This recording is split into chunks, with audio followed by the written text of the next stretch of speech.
Hello student, आप लोग का स्वागत है इस वीडियो सीरीज में। आप लोग ये देख रहे हैं फिजिक्स का वीडियो सीरीज, और ये वीडियो सीरीज आपको स्पेशली बोर्ड के लिए बनाया जा रहा है। और आज हम लोग बात करने वाले हैं एप्लीकेशन ऑफ गॉस लॉ। पिछले क्लास में हमने क्या क्या पढ़ा था, पिछले जो पार्ट्स थे उसमें क्या क्या हमने स्टडी किया था, थोड़ा सा रिकैप करते हैं एंड हम स्टार्ट करेंगे एप्लीकेशन ऑफ गॉस लॉ। तो देखते हैं, स्क्रीन की तरफ चलते हैं। स्क्रीन की तरफ हमने जो पिछले क्लास में पढ़ाया था वो था हमारे पास टॉपिक इलेक्ट्रिक फील्ड क्या होता है। तो हमने आपको बताया था इलेक्ट्रिक फील्ड का मतलब होता है एक ऐसा एरिया है जहाँ पे कोई चार्ज पार्टिकल अपने चार्ज के कारण एक फोर्स एक्सपीरियंस करता है, तो उस पार्टिकुलर एरिया को हम लोग इलेक्ट्रिक फील्ड बोलते हैं। क्लियर है। फिर आगे हमने बात किया इलेक्ट्रिक फील्ड इंटेंसिटी क्या होता है। तो इलेक्ट्रिक फील्ड इंटेंसिटी के लिए हमने आपको बताया था कि किसी इलेक्ट्रिक फील्ड लाइंस में यूनिट पॉजिटिव चार्ज पे जो इलेक्ट्रिक फोर्स लगता है उस पॉइंट का इलेक्ट्रिक फील्ड इंटेंसिटी कहलाता है। जिसके लिए हमने एक टेस्ट चार्ज लिया था, और टेस्ट चार्ज लेकर के आपको हमने इलेक्ट्रिक फील्ड का फॉर्मूला बताया था इलेक्ट्रिक फील्ड इंटेंसिटी का, और E इक्वल टू हमने बताया था F upon charge Q not, जो कि Q नॉट एक टेस्ट चार्ज था। ठीक ना। फिर हमने आपको बताया था इलेक्ट्रिक फील्ड इंटेंसिटी जो होता है वो इलेक्ट्रिक फील्ड इंटेंसिटी एक्चुअली में एक वेक्टर क्वांटिटी जिसका एक पार्टिकुलर डायरेक्शन भी होता है। ठीक है। इसके अलावा इसमें हम आपको बताए थे इसका SI यूनिट क्या है। SI यूनिट हमने बताया था न्यूटन पर कूलम्ब होता है। ठीक है। फिर आगे हमने नेक्स्ट टॉपिक हमने पढ़ा electric field intensity due to a point charge क्या हो सकता है। तो हमने एक पॉइंट चार्ज Q से R डिस्टेंस पे इलेक्ट्रिक फील्ड इंटेंसिटी आपको निकाल कर बताया था, जिसका value Q upon 4 pi epsilon naught R square के बराबर आया था। ठीक ना। R का हमने यहाँ पे डायरेक्शन के लिए लिया था। सिमिलरली एक और बात हमने आपको इसमें बताया था कि अगर इलेक्ट्रिक फील्ड अगर हमको कुछ ऐसे मीडियम में निकालना हो जिसका रिलेटिव परमिटिविटी ER हो, तो उस समय क्या हो जाएगा, electric field intensity E equal to Q upon 4 pi epsilon naught into epsilon R and R square के बराबर होगा जब मीडियम चेंज हो। यानी मीडियम जो ही आएगा तो जो फोर्स है इलेक्ट्रिक फील्ड इंटेंसिटी है वो 1 बाई एप्सिलॉन R गुना जो है बढ़ जाता है, या बोलो तो घट जाता है। ठीक ना। यानी कि जो ही मीडियम आएगा तो पहले का जो इलेक्ट्रिक फील्ड इंटेंसिटी जो कि वैक्यूम में था वो अब 1 बाई एप्सिलॉन नॉट R गुना हो जाएगा। ठीक है। नेक्स्ट हमने टॉपिक लिया था इलेक्ट्रिक फील्ड लाइंस क्या है। इलेक्ट्रिक फील्ड लाइंस के लिए हमने आपको स्पेशल एक बात बताई थी।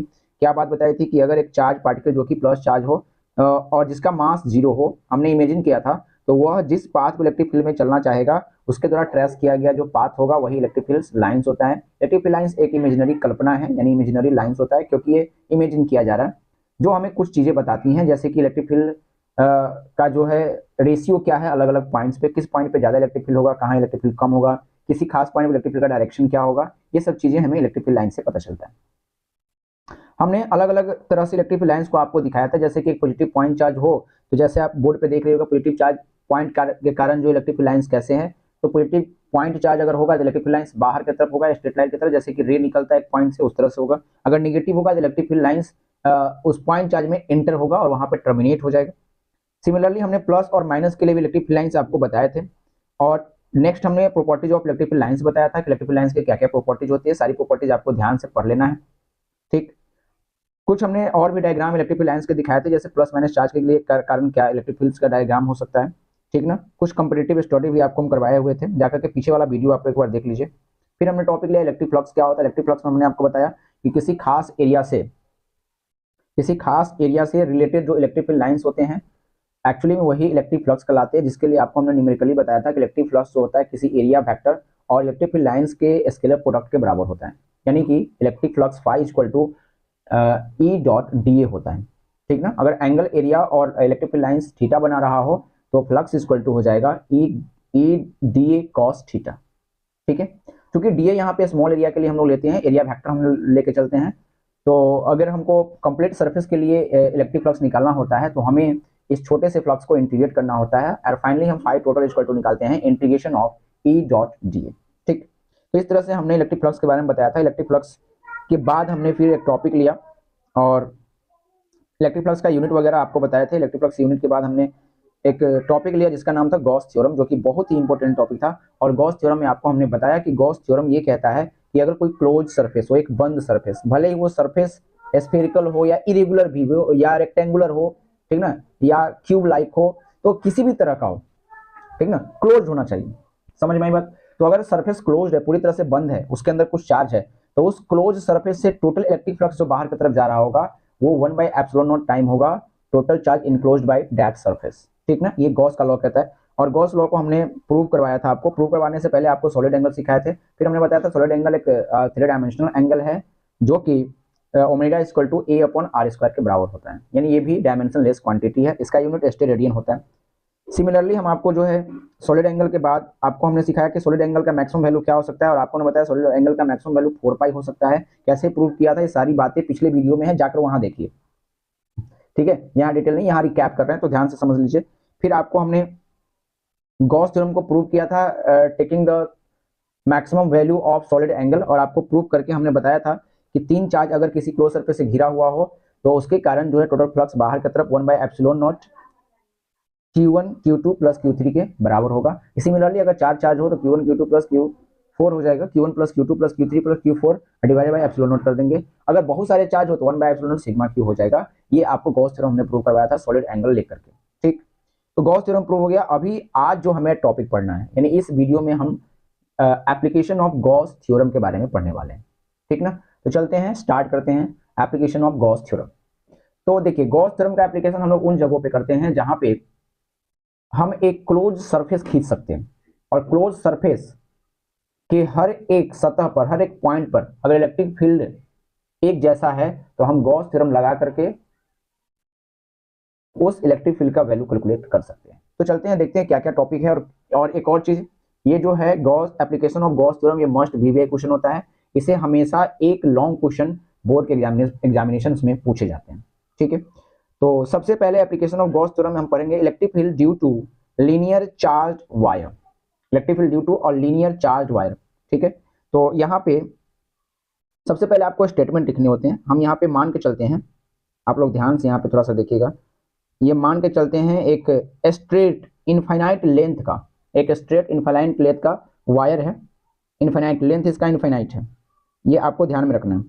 लेंथ इसका इनफाइनाइट है, अनडिफाइंड लेंथ का है, बहुत ही बड़ा वायर है जो स्ट्रेट वायर है। और ये स्ट्रेट वायर पे चार्ज जो है यूनिफॉर्मली डिस्ट्रीब्यूटेड है, इस पे चार्ज यूनिफॉर्मली डिस्ट्रीब्यूटेड है, जिसका चार्ज डिस्ट्रीब्यूशन लेमडा है। मान के चलते हैं हम लोग एक लॉन्ग वायर है जो इनफाइनाइट लेंथ का है, और जिसपे चार्ज यूनिफॉर्मली डिस्ट्रीब्यूटेड है, और चार्ज का जो लीनियर चार्ज डेंसिटी है वो लेमडा है। ये इतना मान लिए, ठीक। अब इससे हमें आर डिस्टेंस पे, इससे हमें आर डिस्टेंस पे ये पता करना है, यहाँ पे हमें पता करना है जो कि आर डिस्टेंस पे है इलेक्ट्रिक फील्ड इंटेंसिटी ई का वैल्यू क्या होगा। तो हम गॉस लॉ अप्लाई करेंगे और पता करेंगे कि यहाँ पे इलेक्ट्रिक फील्ड इंटेंसिटी क्या होगा। तो सबसे पहले हम ये जो चीजें अभी हम जो बोले हैं उसे आपको लिखना पड़ता है एग्जाम में। तो आप कैसे लिखते हो इसको, हम लोग सबसे पहले मान लेते हैं let a long straight wire, long straight wire of infinite length, जिसका लेंथ इनफाइनाइट है, and have linear charge density, linear charge density lambda, और इस पे लीनियर चार्ज डेंसिटी क्या है, इसका लेमडा है। Next we have to find, हमें क्या पता करना है, we have to find electric field intensity, electric field intensity जिसे हम ई मान के चल रहे हैं, electric field intensity E at a distance are from this wire, इस वायर से आर डिस्टेंस पे, इस वायर से कितना डिस्टेंस पे, इस वायर से आर डिस्टेंस पे, ये आर डिस्टेंस मान के चलते हैं। आपको इस पॉइंट पे इलेक्ट्रिक फील्ड इंटेंसिटी पता करना है, ठीक है। तो हम क्या करते हैं, इसको कैसे सॉल्व करेंगे, तो इसके लिए हम क्या करते हैं, जितना बड़ा आर है उतना ही बड़ा हम एक आर रेडियस का एक हम क्या करते हैं, एक सिलेंडर खींचते हैं। आर रेडियस का हम लोग क्या कर लेते हैं, एक सिलेंडर खींच लेते हैं। सुनते रहना है। आर रेडियस का हमने क्या खींच लिया, सिलेंडर खींच लिया। अब ये जो सिलेंडर है पूरी तरह से क्लोज्ड है, ठीक ना।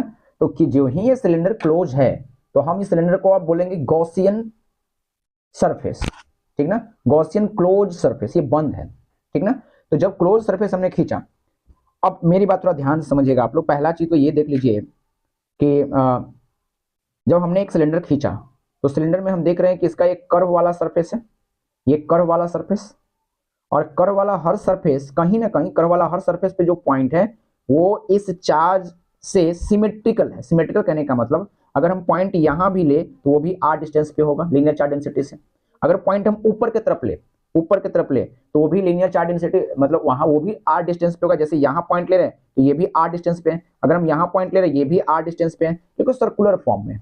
बात समझ में आई? तो जो कर्व सरफेस है, इसका जो कर्व सरफेस है उसके हर एक पॉइंट पे इलेक्ट्रिक फील्ड इंटेंसिटी बाहर की तरफ होगा, क्योंकि यहाँ पे प्लस चार्ज है और इलेक्ट्रिक फील्ड इंटेंसिटी का वैल्यू हर एक पॉइंट पे क्या होगा, ई ही होगा, और वो बाहर की तरफ होगा, यानी सरफेस के वो परपेंडिकुलर होगा। ये बात आपको समझ लेना पड़ेगा, पहला चीज।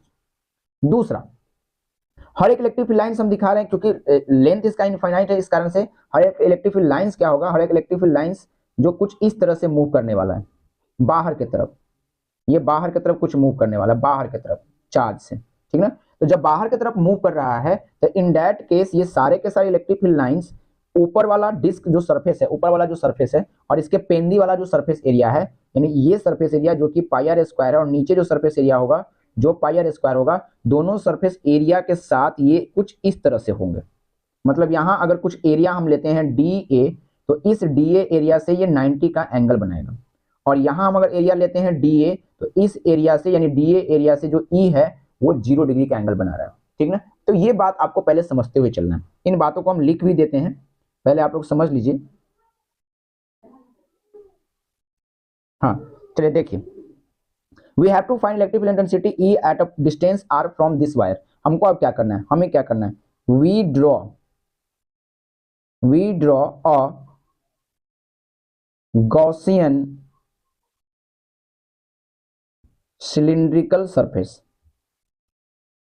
cylindrical closed surface as given in figure। जैसा कि हमने फिगर में दिखाया उस तरह से हमने क्लोज सरफेस खींचा। आगे लिखते हैं due to symmetry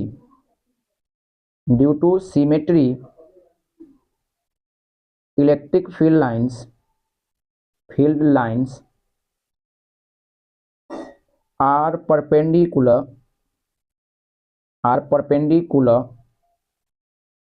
to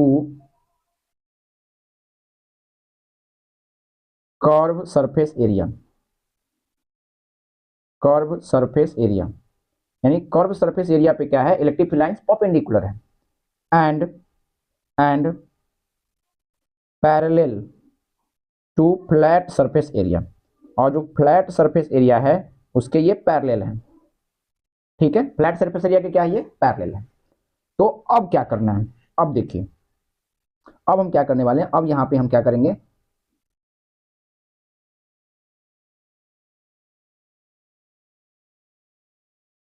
if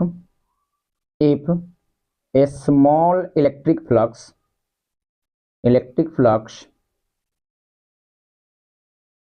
passes through a small area dA, हम एक स्मॉल एरिया dA मान ली, यहाँ पे देखते चलिए स्मॉल एरिया यहाँ पे हमने क्या मान के चला dA, ठीक है। देखिए यहाँ पे हम एक स्मॉल एरिया मान लेते हैं और इस स्मॉल एरिया को हम मान के चलते हैं dA। तो dA का जो डायरेक्शन होगा सरफेस पे परपेंडिकुलर होगा, और हमने ऑलरेडी लिखाया यहाँ पे, देखिए हमने क्या लिखाया कि हमने लिखाया due to symmetry electric field lines are perpendicular to curve surface पे क्या है, इलेक्ट्रिक फील्ड लाइंस परपेंडिकुलर है। तो परपेंडिकुलर जब इलेक्ट्रिक फील्ड लाइंस है सरफेस पे तो एरिया वेक्टर के साथ ये कितना एंगल बनाएगा, 0 डिग्री का एंगल बनाएगा। सो हम यहाँ पे if a small electric flux passes through a small area dA then क्या होगा, स्मॉल जो फ्लक्स होगा यानी डी फाई जो होने वाला है, डी फाई इक्वल टू क्या हो जाएगा, electric field E and dot small area dA। अब यहाँ पे लिखते हैं since angle between electric field E and area vector dA is कितना है, 0 degree, therefore d phi equal to हो जाएगा E d A cos 0 degree, और कॉस 0 का वैल्यू आप लोगों को पता है 1 होता है, सो ये हो गया ई डी ए। तो ये कर्व सरफेस पे हमने फ्लक्स निकाला, छोटा सा फ्लक्स, ठीक ना। देयरफॉर टोटल फ्लक्स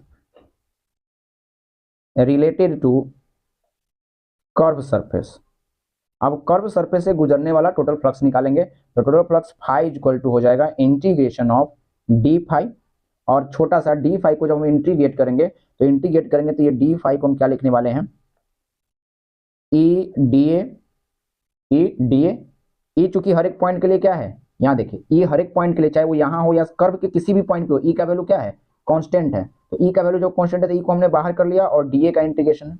अब डी ए कौन सा एरिया है, तो जो कर्व एरिया है सिर्फ वही एरिया आपको लेना है। तो कर्व एरिया, सारा कर्व एरिया कितना होगा, तो आपको तो पता है किसी सिलेंडर का कर्व जो एरिया होता है वो कितना होता है, ठीक ना। सर्कुलर एरिया जो चारों तरफ से मेजर करते हैं वो कितना होता है, ठीक ना। जैसे कि मान के चलो हम कुछ भी दिखाएं आपको, जैसे ये सिलेंडर मान लो, ठीक ना। ये सिलेंडर अगर हम मान लेते हैं तो सिलेंडर का ये वाला जो एरिया, ये इसके सतह पे जो एरिया, ये कर्व सरफेस एरिया। तो कर्व सरफेस एरिया आपको निकालना आता है, क्या होता है 2 पाई r और इनटू उसका लेंथ l होता है। तो जो गॉसियन सिलिंड्रिकल सरफेस हमने खींचा है, तो गॉसियन क्लोज सरफेस जो हमने खींचा उसका जो है रेडियस r हमने लिया, और लेंथ इसका मान लेते हैं कि यहाँ से इसका जो लेंथ है वो लेंथ समथिंग l है, लेंथ हम l मान के चल रहे हैं। तो हम क्या लिख सकते हैं, इलेक्ट्रिक फील्ड E और टोटल एरिया क्या हो गया 2 पाई r l, जहां l जो है लेंथ ऑफ सिलेंडर है, गॉसियन सिलेंडर जिसको हमने ड्रॉ किया था, ठीक। तो अब यहां मान के चलते हैं, similarly flux throw flat surface से हम लोग फ्लक्स निकालेंगे, ठीक ना। तो फ्लैट सरफेस से फ्लक्स निकालेंगे तो फाई इक्वल टू क्या हो जाएगा, फाई इक्वल टू हो जाएगा d phi equal to E dot d A.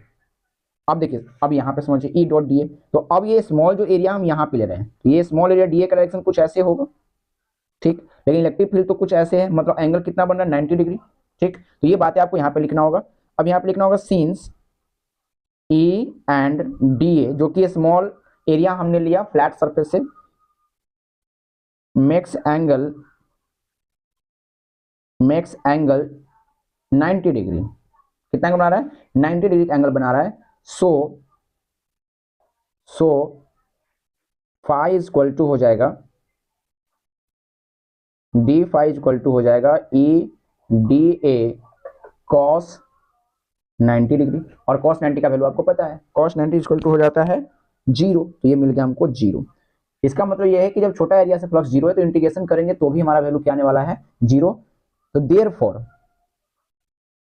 Hence total flux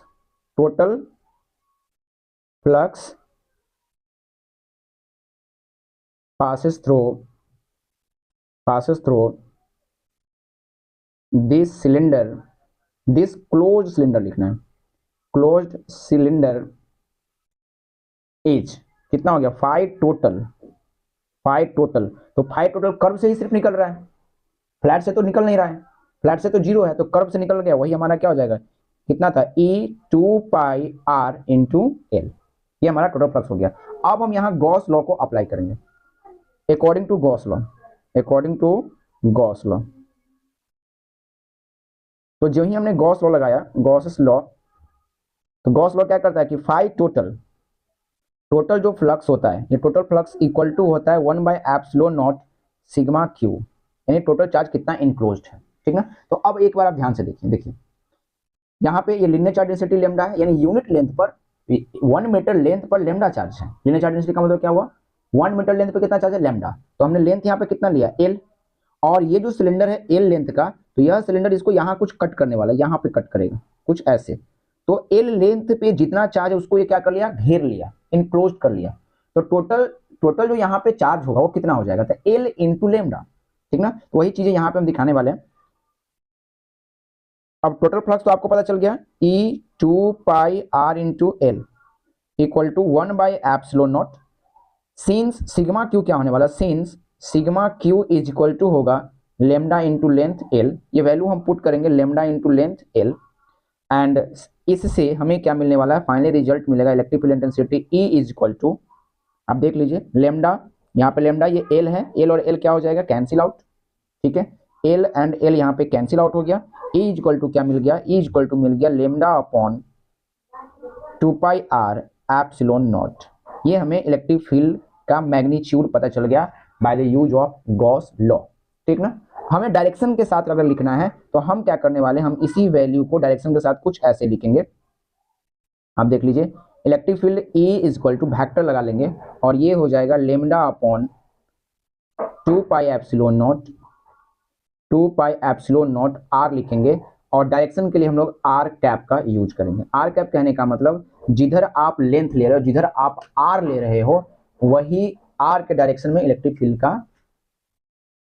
का डायरेक्शन होगा। बात समझ में आई? तो इस तरह से हमने आपको बताया कि एक बहुत ही बड़े, बहुत ही लंबे वायर जिस पर यूनिफॉर्मली चार्ज डिस्ट्रीब्यूटेड है और चार्ज डिस्ट्रीब्यूशन उसका लैम्डा है, तो इन दैट केस हम क्या कर सकते हैं, उससे r डिस्टेंस पे इलेक्ट्रिक फील्ड इंटेंसिटी निकाल सकते हैं, इसका value lambda upon 2 pi epsilon naught r के बराबर होता है।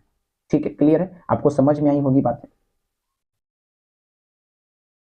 अब एक और चीज इसमें हम आपको बताते चलते, देखिए आप आगे चलकर इलेक्ट्रिक फील्ड इंटेंसिटी का जितना भी फॉर्मूला पढ़ेंगे उसमें नीचे आपको क्या देखने को मिलता है, r न देख करके r स्क्वायर देखने को मिलता है। सिमिलरली आपको यहाँ 2 न देख करके यहाँ 4 देखने को मिलता है। तो कभी कभी बच्चे कंफ्यूज हो जाते हैं कि यहाँ पे r क्यों है, r स्क्वायर क्यों नहीं है, एंड इसी तरह से यहाँ जो है 2 क्यों है, 4 क्यों नहीं है। ठीक है ना? तो हमने तो यहाँ प्रूव करके आपको समझाया, लेकिन ये r स्क्वायर नहीं होने के पीछे रीजन ये है कि यहाँ आपने चार्ज डेंसिटी लिया हुआ है, चार्ज नहीं लिया हुआ है। और चार्ज डेंसिटी का मतलब क्या होता है, चार्ज डेंसिटी का मतलब लैम्डा अपॉन क्या होता है, चार्ज डिवाइडेड बाय लेंथ। तो ऑलरेडी एक लेंथ कहाँ छिपा हुआ है, रेसिप्रोकल में, लैम्डा के अंदर छिपा हुआ है, इसलिए हम यहाँ r स्क्वायर नहीं आया है, नहीं तो डायमेंशन क्या हो जाएगा, चेंज हो जाएगा और ये डायमेंशनली क्या हो जाएगा, इनकरेक्ट हो जाएगा। तो डायमेंशनली करेक्ट ये है, क्यों है, क्योंकि एक r जो है लैम्डा में छिपा हुआ है। बात समझ में आई? ठीक है ना? ये चीजें आपको याद रखनी है। और एक और चीज, ये फॉर्मूला अगर आपको कभी दिक्कत दे तो आप जो है इस फॉर्मूला को थोड़ा सा हल्का सा ट्विस्ट करके कुछ ऐसे भी लिख सकते हो, E equal to 2 lambda divided by 4 pi epsilon naught r and r cap. हम ये कह रहे हैं कि ये फॉर्मूला आप क्यों ऐसा याद करो, ऐसा इसलिए याद करो ताकि हर एक फॉर्मूला में नीचे 4 पाई एप्सिलॉन नॉट रहता है, तो वो आपके लिए कांस्टेंट बन जाए और आप उसका वैल्यू पुट कर सको। नहीं तो कभी कभी बच्चे हड़बड़ाहट में क्या करते हैं, लेमडा का वैल्यू पुट कर दिए और ये 1/2 पाई एप्सिलॉन नॉट का वैल्यू 9 × 10⁻⁹ पुट कर दिया और गलती करके चले जाते हैं। तो ऐसा नहीं करना है, 2 lambda upon 4 pi epsilon not आप लोग याद करो ताकि 1/4 पाई एप्सिलॉन नॉट का वैल्यू आप 9 × 10⁻⁹ पुट कर सको। समझ में आई बात? क्लियर है? फिर मिलते हैं अगले वीडियो में। Bye bye.